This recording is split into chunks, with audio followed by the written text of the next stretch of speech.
Hey guys, it's your Formless guide. Today we're gonna cover Svadhisthana, the sacred waters that lie within us all, otherwise known as the second chakra, the living center. It is located just below the navel, in the basin of the body. It governs your emotions, creativity, sensuality, sexuality, and relational movement. All the ways life flows through you and between you and the living world. Its name is Svadhisthana, one's own abode, which translates to a place of inner sweetness. And this sweetness is not superficial. It is not the sugar of easy pleasure or the indulgence of an escape. It is the pure recognition of the truth of what moves you. When you witness this center, you are witnessing the engine of desire, not the object of desire. You are witnessing the wellspring of feeling, not the story that feeling attaches itself to. It is the place where self meets the other, where the I dissolves into the we without fear of being lost. The element is water. Why do we connect it to water, you may wonder? It's fluid, cyclical, lunar, always changing. Water does not ask permission to take a new shape. It simply responds to the container it is given. The temperature it encounters, it carries memory and motion.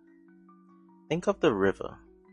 It cannot be stuck, even if a dam is built. The river's essence is its movement. It finds a way around, over, or through. The flow is its nature. Your emotional body is this river. It is meant to move, to erode the rigid banks of your own self-concepted ideas, and to continually seek the lowest point of resistance. You are not the water, and you are not the banks. You are the witnessing space in which the river moves. Allow this movement. Trust the memory it carries. Sometimes we may get caught up, and when we experience emotion, when it's interacted with, we tend to go off its initiative. However, this is a space where we learn to adapt to it, to understand it, and to understand its true essence, which is its energy flowing through you, how it's processed after it's felt, and how it's projected is entirely yours. To understand its reach, we witness the koshas, otherwise known as the sheets or layers of consciousness. Svadhisthana resides primarily within the pranamaya kosha, which is the energy body. It is the densest, most physical expression of prana, which is life force.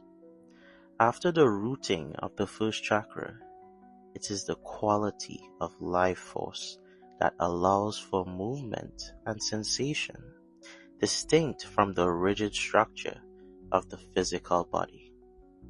Crucially, it is the gatekeeper to the next layer, the manomaya kosha, the mental or emotional body.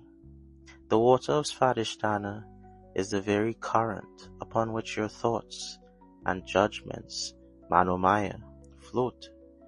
If the water is turbulent, your thoughts are chaotic.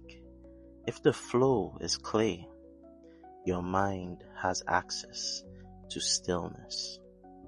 This is why we focus on feeling the flow, not controlling the thought. The witnessing stabilizes the deeper layer first, which is why within Svadhisthana, we connect deeply to our subconscious, otherwise known as Bhavanga. Now we're going to introduce you guys to the resonant field, VAM, and its rising force. The mantra for Svadhisthana, this second chakra, is known as VAM. You don't chant it to summon a power outside of yourself. No, you don't. You allow it to resonate. You let it echo through the pelvic bowl. It is a sound that vibrates the density of the stuckness and encourages the body itself to move, to become more lucid. The more full invocation of VAM, what we use is Om Hrim Kundaleshwari Nama. This is a call to the feminine energy that rises, the energy that knows how to birth, how to create, and how to know without analysis. This is a genuinely guided emotional awareness being. And how to know without analysis is Om. What is Om? Om is the primal sound of origin. What is Hrim? The force of inner power, the engine of dissolution and creation. And Kundaleshwari. This is the coiled potential, that fundamental energy waiting to express itself. And finally, Nama, which means I bow, I witness, I step out of the way, I surrender my ego. And this chakra holds 6 petals. Why do you think these 6 core energetic forces are needed? When these forces are misaligned, when flow is arrested or blocked, they manifest as distortions or evil or negativity that we learn to meet, not to fix. The first is affection twisted into attachment, clinging to the form instead of loving the essence. Pitilessness masked as strength, cutting off feeling to avoid vulnerability. I'm sure some of you guys have been there. Destruction mistaken for control, tearing down what is, purely out of fear of what might be.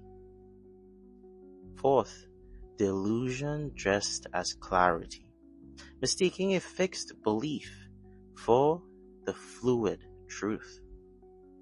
Fifth, contempt disguised as discernment, or otherwise known as solace, judging the flow instead of riding it. Suspicion, pretending to be wisdom, closing the heart out of a false sense of protection. You don't fix these distortions. They are the friction that generates consciousness. You feel them and you let them move through you. This is energy. You let them teach you the precise boundary between authentic flow and arrested fear. When Svadhisthana is blocked, the river freezes. You feel stuck, emotionally numb, or pathologically overwhelmed, creatively dry, disconnected from simple, natural pleasure, and ashamed of the power of your own desire. When it's open, you flow. You feel without drowning in the story. You create without forcing the outcome. and you connect without the desperate need to possess or control the other. This isn't about ritual or technique. It's about that presence that we all try to instill here at the Formless Guide with the waters of your own being. Take a breath. Feel the deep basin of your body. Focus on that pelvic area below the navel and let that subtle fluid energy that lies within you to be witnessed. Do you resist what is moving inside you right now? Is there a feeling you have labeled as unwanted or too much? Something that feels toxic or regretful? Can you, for this moment, simply drop the label and allow the sensation to move through you? Not to cling to it, but simply to move through you. Where in your life are you forcing a creation? What project, relationship, or idea are you trying to dam up or rush instead of letting it find its natural shape? Instead of letting it find its natural internal flow? What if you allowed the process to be its own reward? Can you hold your longing without needing to grasp? Notice desire without immediately moving to fulfill it. Let that sheer energy of wanting be felt as pure life force, as prana, as we previously said, before it attaches to an object or to yourself. This is the power of Svadhisthana, the sacred waters that lie within. Remember, you don't control it. You don't ritualize it. You simply accept life's flow. Become water, my friend. This is your Formless Guide, signing off.